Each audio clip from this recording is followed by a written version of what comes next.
Hey, what's up everybody? Gabe here. Today we're gonna put the Vortex ECU on the CRF450RL, and we're gonna do a comparison of the stock exhaust and the FMF Mega Bomb header and Q4 exhaust. So there's a map on the Vortex for the stock exhaust, so I'm gonna try that out. Gonna measure decibels. I download a decibel meter app. I want to compare the volume between the stock system and the FMF system, and I want to see what the feel is like on both as well, if there's a difference. I'm really hoping that it doesn't feel super good on the stock system and I could have just like skipped buying the FMF altogether, but you know, I bought it, so we're going to definitely install it and try both. So that's what I'm going to do today, see how it goes. I've just taken all the luggage off of the CRF. I don't have a good place to store it, so I just put it on this wooden crate for now. I don't want to take it all apart entirely. I just dismounted it from the bike. The dry bags are there. My whole garage is a mess. Here's an air mattress that was drying off. There's a jacket I wore. It's a mess in here. So yeah, bear with me. But today that's what we're gonna do. We're gonna be putting this Vortex ECU right here on there. So I'll be back. It's hard to see, but this is the stock ECU right here under this with the wire sticking out of it. It's going to be a bit of a pain to get that out of there. I'm going to have to at least take this plastic panel off. I really hope I won't have to take the gas tank off because it's half full. I really don't want to drain it. I don't really want to deal with that. So I'm hoping that just this plastic panel will give me enough leverage to get in there. Maybe the other side, but this one definitely. So let's see how that goes. Okay, so update. I didn't have to take the gas tank off entirely, but I had to loosen it so I could lift it up a little bit. Here's the stock ECU with its mount. It's on there good. These rubber metal connectors here, they're extremely tight. There was no way I was going to get them out of there without taking this thing off. So I've had to loosen this piece, which I'm going to have to bolt back on here after. And the bolt on here was very hard because it's captive in this thing, so there's very little room to work with. So I'm thinking that I'm gonna, the new ECU comes with its own metal piece like this, so I'm gonna bolt this on first, and then the rubber boot is gonna go over these little legs after. Hopefully it will be easier to do like that. So I'm gonna get this bolt out of here. I'm gonna get this metal thing disconnected from the stock ECU, and I'll work on reassembling this. Like always, these projects always take longer and are more challenging than I expect, but that's okay. It wouldn't be fun, would it, otherwise? For anybody curious, here is the stock ECU from a 2021 CRF450RL. Probably not that many people into it. It's actually branded Kaihen, or Kaihen, sorry, it's an H on the GoPro, it looks like an N. So Kaihen, I've heard of them before, clearly an electronics manufacturer, but yeah, let's do a side-by-side with the Vortex for the shape. So we can see already the Vortex is a little shorter on this side. There's two more cables sticking out. Those are, these are, I assume, programming cables for it. On the other side, the shape's also a little different, but it does rise up pretty similarly. Still, if I line them up like this, there's definitely, it's a little smaller, so that's good. There's the water sealing here for the inside of the computer. It looks to be done the same way, so that technique must be pretty common. I'm not very familiar with how these things work. I know about computers. I'm not super familiar with ECU computers and computers that have to work in, you know, temperature and water environments and stuff like that. So here on my Vortex, I've set it to, I have left 5 on the low, mid, I don't know if that's visible because it's raised yellow writing, but hopefully you'll be able to read that. It says low, mid, and high, which are the fuel cutoffs from what I understand. They started at a 5, I'm going to leave them there. This is the actual map selection, X10. I've got it on 5, which is the stock exhaust fuel map. Like it's there's also a totally stock map, which is 0. But 5 is the map where you get, you know, some of the benefits of the Vortex. They're altered maps, and but for the stock system. It's not the one I'll be using for the FMF, of course. There's a different map for that, but yeah. And this is a Tokyo Mods one. This took, 10 weeks or no, geez, no. They said 12 weeks. It took something like 16, 17 weeks to get here. But, they program it. It's a little different. You could probably get one faster if you order it straight from Vortex or some other distributors, but Tokyo Mods is a good rep for their programming, so we'll see how that turns out. Anyway, I'm going to try this once I get this installed. All right, so that was a challenge, but I got it all back together again. The new bracket's a lot simpler.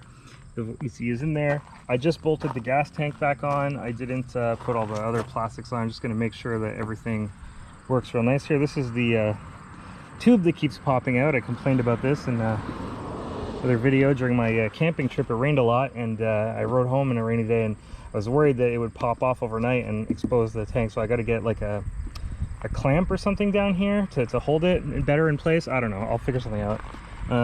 It's not the end of the world. It's just annoying for rain. It doesn't pop out that easily on its own.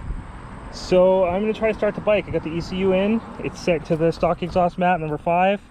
It is going to be pretty annoying to change it without taking the gas tank bank off, so when I change the exhaust I might have to take this back, lift it back up again, which is annoying.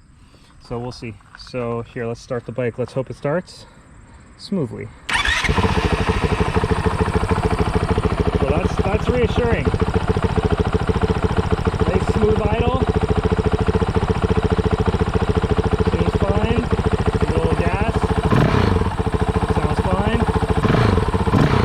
Let's try if I can get that. You can still stall it by doing that. I figured as much. Okay. All right. So gonna put the bike back together again and take it for a ride to see how it actually feels to ride it with the new exhaust map. And yeah, see you then.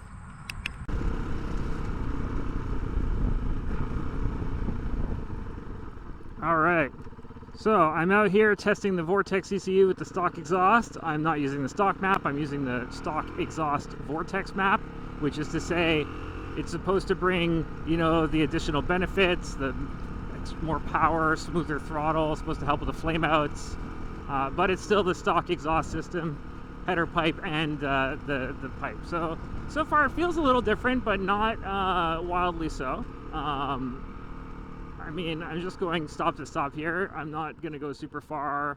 I'm not really gonna ride much. There's a little off-road section if I follow the end of this road, so I thought I would go do that and try it out. By off-road I mean dirt road, it's not really off-road. So just try that out, see how it goes. But I mean, oh, this car's like, I don't know what he's doing, so just kind of wait for that to happen. Is he back in there? Or is he coming back out for another? No, okay. So yeah, I mean, it feels okay. It accelerates okay. It feels fine.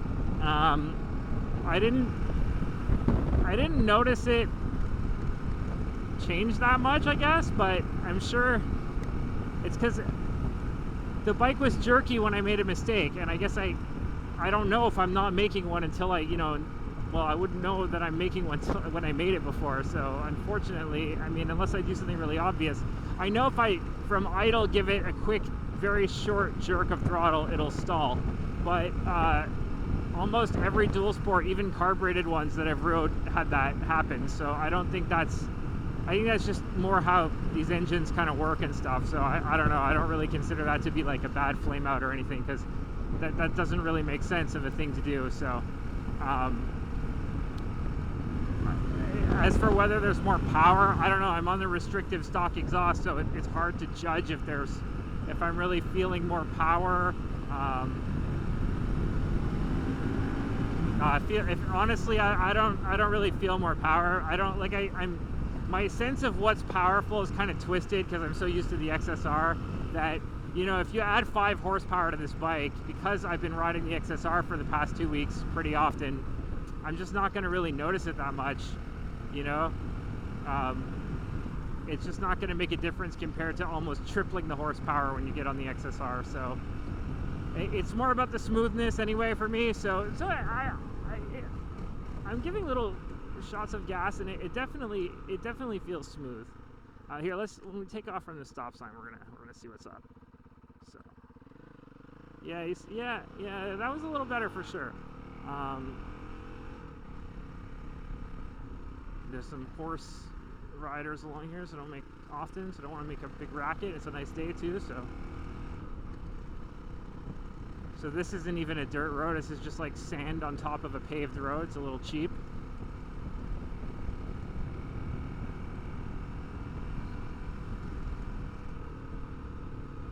Which I actually find has worse traction than a real gravel road would have, which is funny.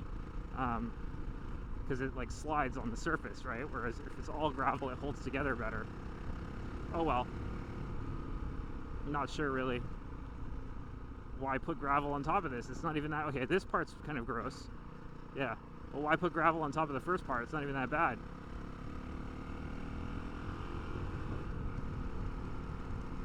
You feel a little like you're riding off-road. This is cool, like considering it's like 2 minutes from my house, well maybe 5. It's like canopy of trees and then into this field and then into another canopy on this like off-road, well like gravel road thing. I feel like I'm further than I really am when I come here, but then you kind of dump back out onto a highway, so yeah, I'm trying it out. I'm giving gas and I'm seeing, and it's hard to judge for sure, but I definitely think it smoothed things out a little bit. I don't think it's a night and day difference. I think on a more slow speed technical section it might be, but I mean for this it's not a night and day difference. Fine. Sorry, Mr. Bird. Yeah, it totally feels fine.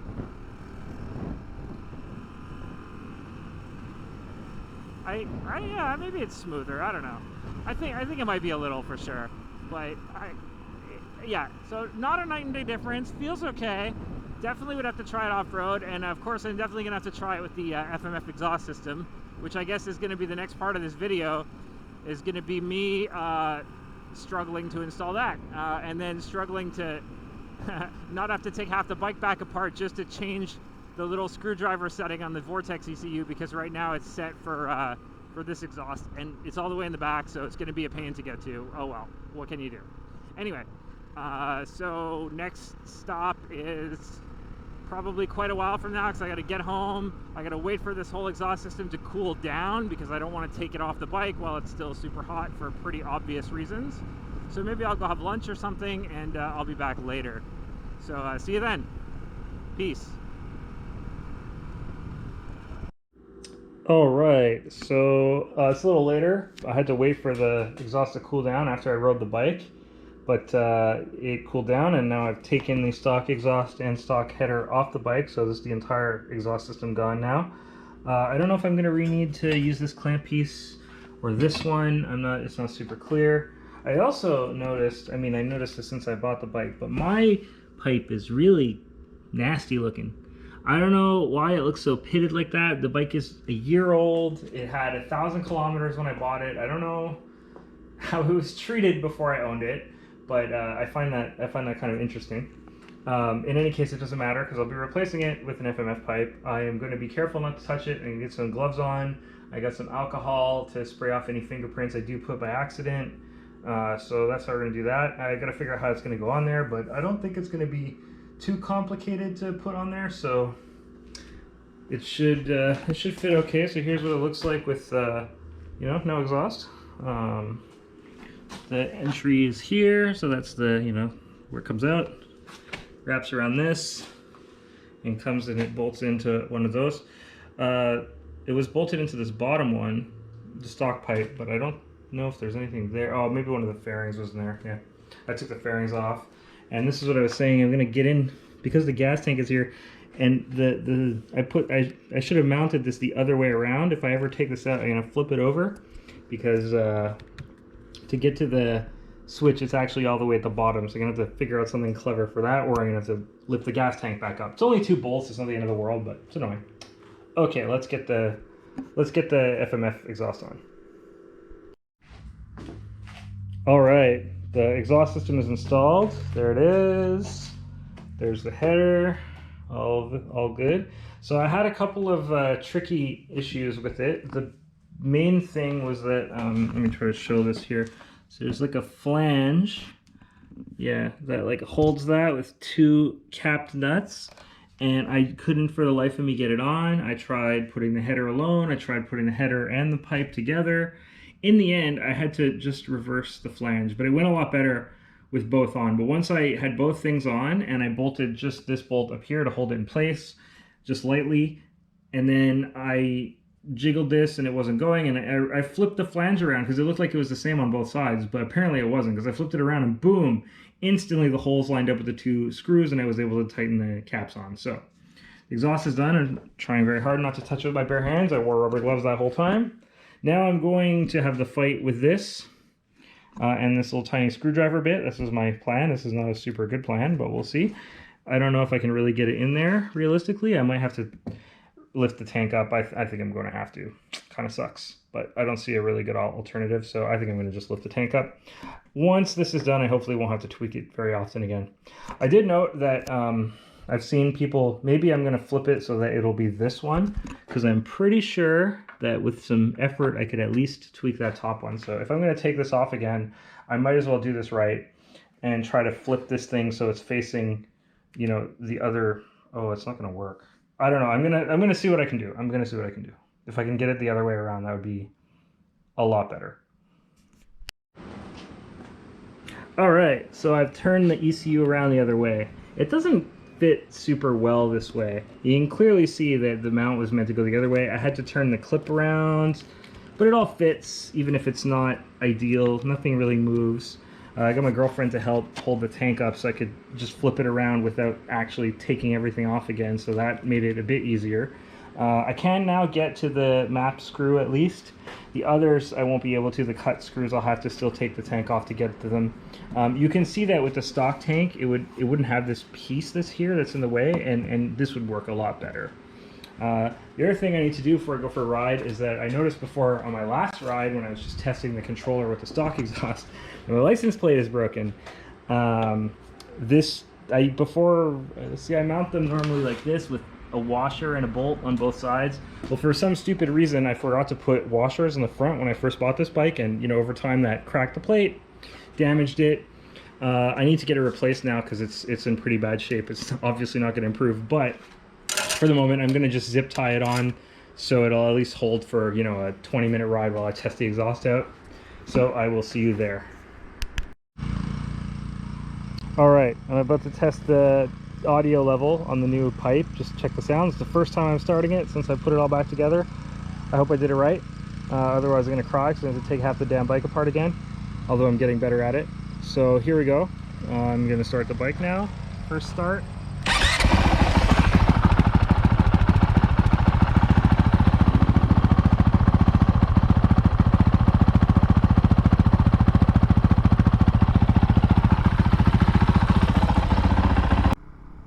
What's up, everybody, one more time. So now I'm out riding on the FMF Q4 and Mega Bomb full exhaust system with the Vortex ECU mapped for it to the trail power setting. It's basically the equivalent setting that I had for the stock exhaust before, just for this exhaust system. So straight up, let's talk about the sound. It sounds different. It's a little bassier, a little meatier. It is louder. My decibel meter confirmed that at idle, it was just a hair louder at peak. Again, at idle than the stock ECU. I think I recorded a max of 112 decibels or something like that on the stock idle, and I got to 114 or 115 on the on this exhaust. So I'll see when I recompare the footage where I filmed it to be sure that I didn't miss anything, but yeah, that's what I got. So in terms of smoothness, it's pretty smooth. I definitely think that the ECU, even with the stock exhaust, was smooth. After I kind of stopped filming and I did a bunch of stop signs on my way back, I definitely noticed that you know, the on-off throttle is I'm doing it now, it's a lot less jerky, and it's true also with this exhaust. So I just downshifted to be at higher RPM, and yeah, I mean, I can make it jerk, but it's a lot easier to get on the throttle smoothly than it was. So yeah, I think it's a lot smoother. It is louder. That kind of sucks, honestly. I wish it wasn't, but that's me. I know a lot of people prefer that. They think this exhaust is way too quiet. They prefer the other FMF pipe that's louder, or they like the Yoshi system, but those are way louder. Personally, I'm a quiet exhaust kind of fellow. So yeah, the other thing is the header is awfully close to my boot and my leg. The expansion chamber, that fat part of the new pipe, I kind of wonder about that. The stock pipe had a shield over it, but the hose clamps for that shield don't fit around that thing, so maybe I could get bigger hose clamps for it and reuse it. I don't know, we'll see. I haven't burnt myself yet, obviously, so if I yelp or something, then we'll know. But yeah, no, it's definitely smoother. That's for sure. Is it more powerful? I don't know. I haven't like revved it out. I'm still kind of like trying to see how the exhaust, you know, let it heat up and all that. I'm not gonna put it full RPM right away. But I guess we could do a little pull here if there's not too many people. Let's see. It is 50 here though. That's too bad. Yeah, maybe I'll find some. Well,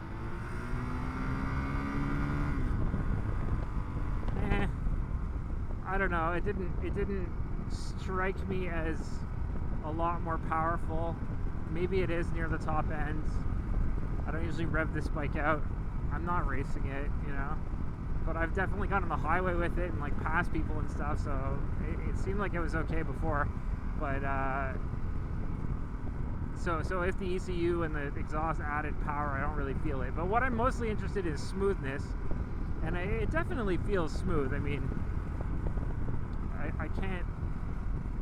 I really like that when I get on the throttle, there's a lot less kick. That's definitely noticeable when I'm coming on it from off and shifting and stuff. So yeah, I think it's a success. I'm gonna ride around just to kind of heat cycle it properly for the first time. You know, really kind of ride it for a bit. It's a nice hot day today. Again, maybe the last very hot weekend of the summer, so who knows. So we'll cycle this, make sure everything works for the bike, and I mean, kind of getting ready for the BDR here. Not much left to do. I have to make a decision about replacing my tent or trying to fix the one I have. I don't know how much camping I'm gonna do. What are, you know, how often I'm gonna camp. Am I gonna camp 3-4 nights in a row, or am I gonna find motels? I haven't decided all that yet, so I gotta plan the trip too, like fully, like in detail. But yeah, I guess that's what's left. So thanks for watching this adventure in exhaust installation. It was kind of an adventure. It took me longer than I thought. I spent more time messing around with the ECU and replacing the old, like getting the old one out and all that, than I thought I would. But yeah, it's all good. It worked out fine. Nothing was too hard. Didn't break anything, you know, so it's all right. And yeah, I am getting quite adept at taking this bike apart, putting it back together again. I've had my way into everything except the actual engine now, I think. So, and I haven't messed with the suspension. No, I haven't messed with the shocker linkage or anything, and I haven't messed with the engine. I'm going to have to check the valves, so probably after my BDR trip, I'll give the valves a looking over, make sure they're in spec. So yeah, we'll see how that looks then. So all right, well, thanks for watching, and see you next time. Peace.